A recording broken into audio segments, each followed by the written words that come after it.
Hi guys, so to be honest, I'm a bit reluctant to even film this video because I think it's going to wind up being a bit more negative than I typically try to be in videos.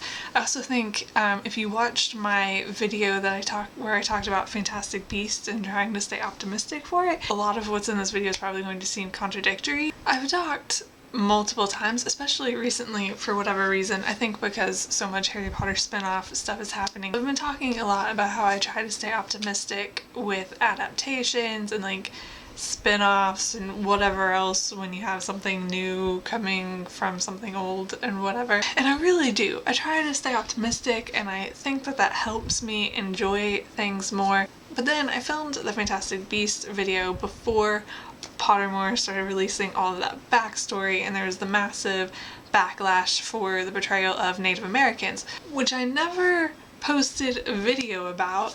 I did, however, write about it on my blog, and if you happen to read that blog post, I think you know why I never filmed a video about it. But ever since then, I've been feeling increasingly pessimistic about Fantastic Beasts. Even though the backstory on Pottermore isn't directly connected to Fantastic Beasts, it is connected to Fantastic Beasts. I am luckily still feeling very optimistic about the Cursed Child. It seems to be shaping up amazingly and I'm very, very excited.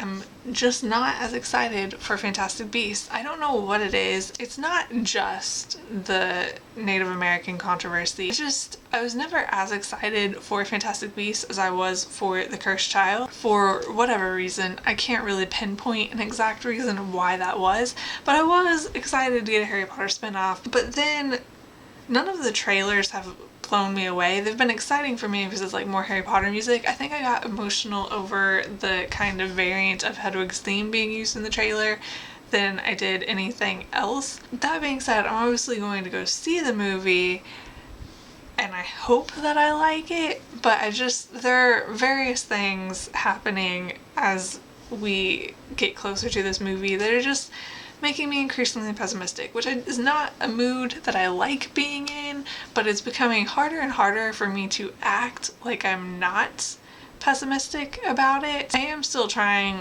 to have this sort of, well, I haven't seen it yet, so I don't know how it's going to be outlook on things, which I try to have all the time. It's just getting harder and harder to maintain that. All of that being said, that's not the main thing I want to talk about in this video. That was all just build up to say I'm going to talk about something else that has made me increasingly pessimistic about Fantastic Beasts, and that is the Ilvermorny houses. Okay, so this hacker apparently hacked into the code on Pottermore and found the names of the 4 houses at Ilvermorny and their animal mascots or whatever. Now obviously this could be fake or inaccurate or something like that. I don't want to talk as if it's like definitive fact. To be completely honest, I've been kind of hesitant about Ilvermorny having houses to begin with. To me personally, it just doesn't make sense for the American Wizarding School to have houses like Hogwarts does. Partially for cultural reasons within America, it's not an American sort of thing to like immediately divide the students into houses, so that kind of doesn't feel right to me. But going beyond that, there are supposedly 4 houses at Ilvermorny, which is exactly the same number of houses as are at Hogwarts. And then we have Beauxbatons and Durmstrang, which are the only other 2 wizarding schools that we know like anything about, which don't seem to have houses. And I know that this American Wizarding School is in America, which was formerly a British colony, and you can make an argument that maybe the American Wizarding School was influenced by Hogwarts, which I feel like is something that is going to happen, is going to be like talked about because Hogwarts was much older. You can make the argument that the people who started at Ilvermorny were former Hogwarts students, and so they modeled everything after Hogwarts. All that being said, I still don't really like it.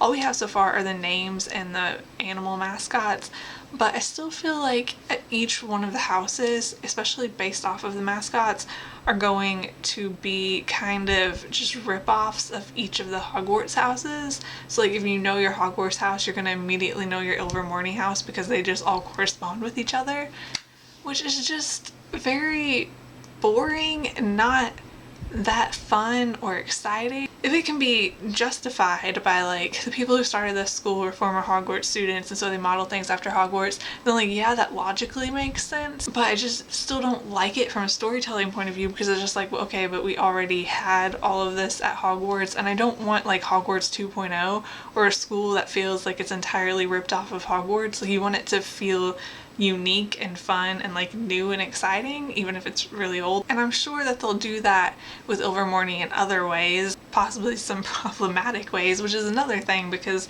one of the Ilvermorny house mascots is apparently a skinwalker, which was part of the controversy with the use of Native American mythology in the first place. And so that all goes back to that, and that's going to create a whole other set of problems. But if we like just disregard that for a second, I just don't like that it feels like we're getting some sort of alternate version of Hogwarts that's always going to be kind of inferior to Hogwarts just by virtue of the fact that it came second. If we're going to get an American wizarding school and get it fleshed out, I want it to feel new and different and unique in the way that Beauxbatons and Durmstrang do.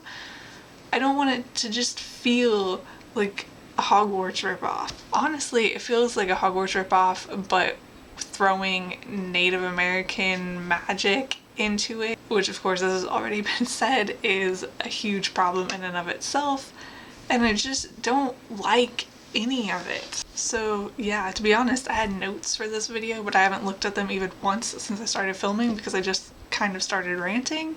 But I feel like I covered everything I wanted to say. At any rate, I think I've ranted too much, and I'm gonna go focus on more positive things because I really don't like thinking about Fantastic Beasts at this point because this happens and then I just feel really negative about everything. And I will see you guys later. Bye.